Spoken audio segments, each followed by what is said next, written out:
The winter wind pressed against the tall windows of my apartment as I sat sipping a lukewarm cup of coffee, the steam curling lazily into the air. My phone buzzed again, Dad. The message was simple, almost pleading.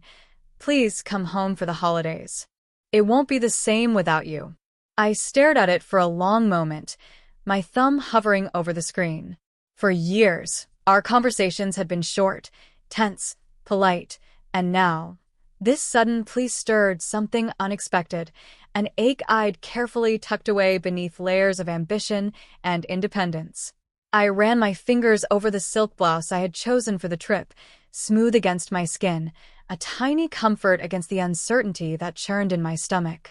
The city lights outside flickered like distant memories, reminding me of what I'd left behind. The fights, the cold shoulders, the words I hadn't said but felt in every fiber of my being. And yet, there was a thrill underneath it all, a quiet curiosity. What had prompted him to reach out now? Was it loneliness? Regret? Or something else entirely? I packed my bag with deliberate care, making sure the scarf my grandmother had given me years ago was tucked inside. It had always carried luck, a reminder that I could survive anything. The taxi ride felt like a journey back in time, the snow muffling the city's usual hum. Each mile brought me closer to the house I had once fled, the one that had held so many secrets, so many moments I wished I could forget or rewrite. And then I realized, as I stared at the familiar driveway through the falling snow, I wasn't sure if I was returning to them, or if they were returning to me. I remember the winter when I was 22, barely out of college, standing in that very living room, feeling smaller than ever. The house smelled of pine and cinnamon, yet warmth was something I couldn't find there anymore. My dad's disappointment was a palpable thing, like a shadow pressing against my chest, and my mom's quiet sighs only made the air heavier. I just don't understand why you can't take a normal job, Sam, Dad said, arms crossed, pacing like a storm about to break. You're smart, talented, but you're chasing dreams that don't make sense. My hands shook, curling into fists at my sides. I wanted to scream, to make them understand, but the lump in my throat caught every word before it could escape. I had tried explaining, tried showing them, but they only saw what they wanted, a predictable daughter who stayed safely within their expectations. I glanced at the small wooden box my grandmother had given me before I left for college. Inside was a simple silver bracelet, engraved with 3 words, "Trust your path." I held it tightly, feeling a spark of courage, her voice whispering in my memory. Samantha, the world is waiting. Don't shrink to make it fit theirs.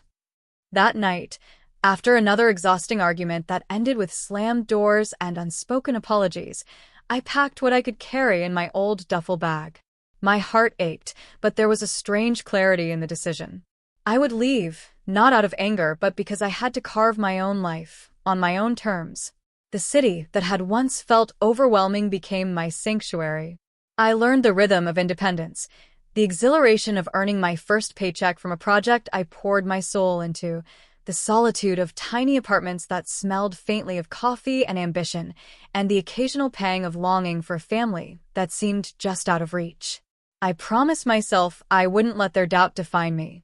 Every rejection, every cold word, became fuel. That silver bracelet, clasped tight around my wrist, was a reminder that my path was mine alone, and that one day, they would see the woman I had chosen to become. And deep down, a small, stubborn part of me hoped they would. The city became my proving ground. I started small, freelance projects that barely paid, late nights hunched over my laptop, coffee stains on my notebooks, and fingers tinged with ink. But every obstacle felt like a test I was determined to pass. The silver bracelet around my wrist was a constant reminder. Trust your path. It wasn't easy. I doubted myself constantly, whispering into the darkness of my tiny apartment. Am I really cut out for this? The answer always came in the quiet victories, like landing my first client, a small boutique eager for my design ideas, or hearing the words, "I believe in your vision," from Martin, a seasoned mentor I met at a local networking event. Martin was a revelation. He didn't see the scared, insecure girl I sometimes felt like inside. He saw potential. He pushed me, challenged me, taught me how to negotiate, how to pitch, how to hold my head high even when the numbers didn't add up. His faith became a mirror, reflecting the ambition I had buried beneath doubt and fear. Slowly, those small wins snowballed. My freelance projects turned into contracts with mid-sized companies, which then led to collaborations with larger clients. Every late night, every tear-stained notebook, every moment I questioned myself became a stepping stone. I was building a life my family hadn't expected, and more importantly, one they hadn't imagined I could. I kept it all hidden from them. Social media updates were sparse and carefully curated. Calls from mom were answered with vague descriptions of "work is busy, but good," and questions from dad about my career were deflected with practiced calm. I wanted my success to exist first for me, not as a tool for approval, but as proof that I had survived, grown, and thrived. The real turning point came when I signed the papers for my first office space, a modest place at first, but enough to feel like ownership, a step toward something larger. I decorated it with pieces that reflected my journey, a painting from a local artist who had believed in me, a small shelf with books that had shaped my vision, and, tucked in the corner, the silver bracelet from my grandmother. Every detail reminded me that this was mine. Not just the office, not just the clients, but the life I had painstakingly built with my own hands.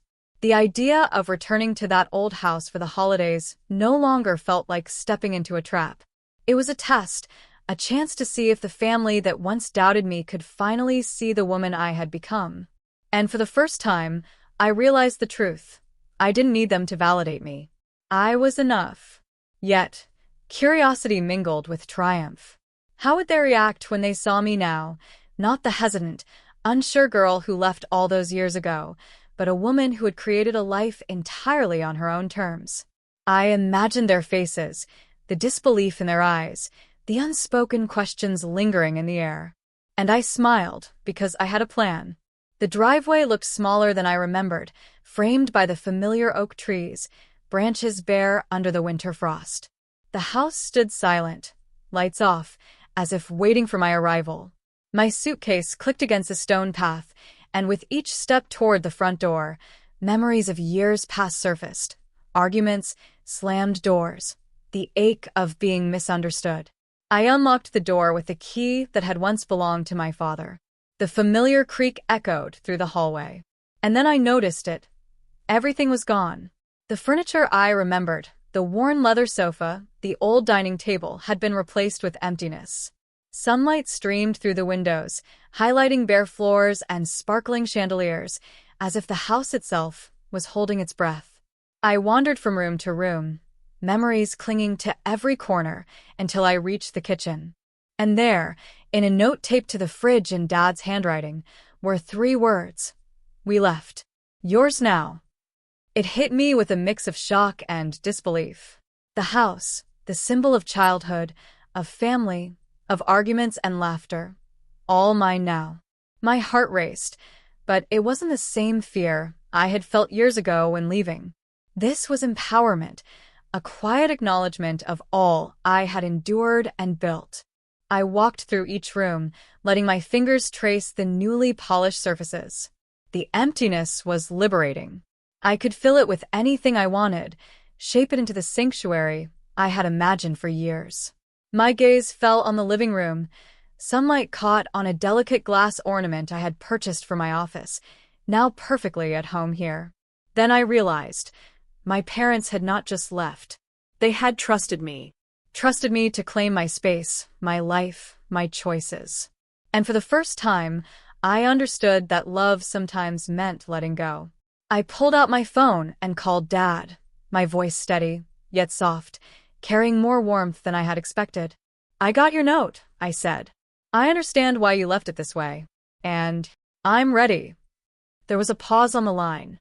I could almost hear the emotion in his breath. "Samantha," he said, "we're proud of you. Truly."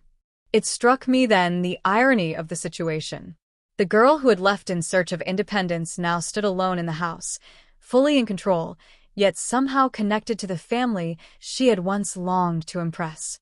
I smiled, a mix of triumph and tenderness swelling inside me. This was the moment I had imagined countless times. The house mine, the past behind me, and the future waiting to be shaped by my own hands. Standing in the heart of the house, I felt a calm clarity. The empty rooms symbolized more than just ownership. They were a blank slate for the next chapter of our relationships. I could feel the power shift. The old dynamics of expectation, doubt, and control had shifted entirely. When Dad called back, asking if he and Mom could visit, I paused. This wasn't about revenge. It was about setting boundaries, teaching lessons they hadn't learned in years. "You can come," I said slowly, "but there are conditions." He hesitated, but I pressed on. "First, no guilt trips. I've lived my life making choices that you didn't always understand, and I won't carry shame for them anymore. Second, if you want to be part of my world, you need to respect it, the effort, the time, the boundaries I've set. And third, you must pursue your own growth. Stop holding on to old habits that keep you stuck." I could hear the pause on the other end, the mixture of surprise and relief. My tone softened slightly. "I want you both in my life, truly. But we start fresh, with honesty, respect, and self-responsibility. No more expecting me to shrink for comfort or approval." As I spoke, I realized that these conditions were as much for me as they were for them. They marked the line between the girl who had fled and the woman who had returned, fully in control of her space, her emotions, and her life. I wasn't punishing them. I was inviting them to evolve, to meet me as equals, and to rediscover themselves along the way. The beauty of power wasn't in dominance. It was in clarity, in compassion tied to firmness. I had learned that true strength meant holding the space for others to grow without sacrificing my own. And in that moment, I felt it. The deep satisfaction of knowing that the house, the life, and the woman I had become could no longer be underestimated or dismissed. I hung up the phone and walked through the empty rooms again. The sunlight streamed through the windows, illuminating not just the walls, but the possibilities ahead. Each step echoed like a drumbeat of self-respect, resilience, and quiet triumph. The house was mine not because I had taken it, but because I had earned the right to hold it, to shape it, and to welcome others on my terms. The days that followed were quiet, yet full of change. Dad and Mom returned, cautiously stepping into the house that had once been theirs, now undeniably shaped by my choices. I watched them move through the rooms, noticing the way they lingered over small details, the polished floors, the sunlight hitting the shelves, the sense of life that filled every corner. At first, there were tentative conversations, the kind that tread lightly around pride and guilt. But gradually something shifted. Dad started asking questions not out of judgment, but curiosity. "How did you manage that project? Who helped you decide on the design?" Mom began to smile more freely, offering small compliments that carried sincerity. I realized then that my conditions had worked, not as rules to enforce obedience, but as catalysts for their own growth. They were learning, slowly, how to respect boundaries, to acknowledge effort, and to find pride in my achievements without feeling diminished themselves. One evening, I sat in the living room, the silver bracelet from my grandmother glinting in the lamp's warm light. I traced the engraved words, "Trust your path." It had guided me through every doubt, every struggle, and now it felt like a bridge between past and present, between the girl I once was and the woman I had become.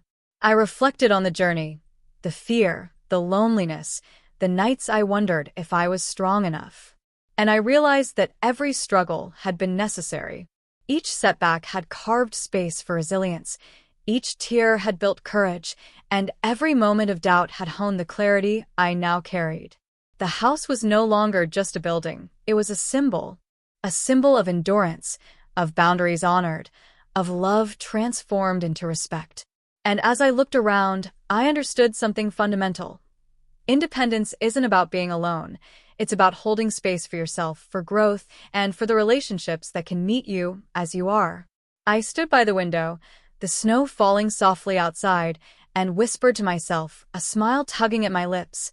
I came back for them, but I stayed for me.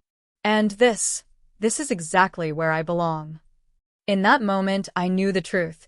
Strength doesn't need to shout, and success doesn't need approval. It simply exists, quietly, firmly, beautifully, and the woman who earns it stands tall, fully herself, and unstoppable.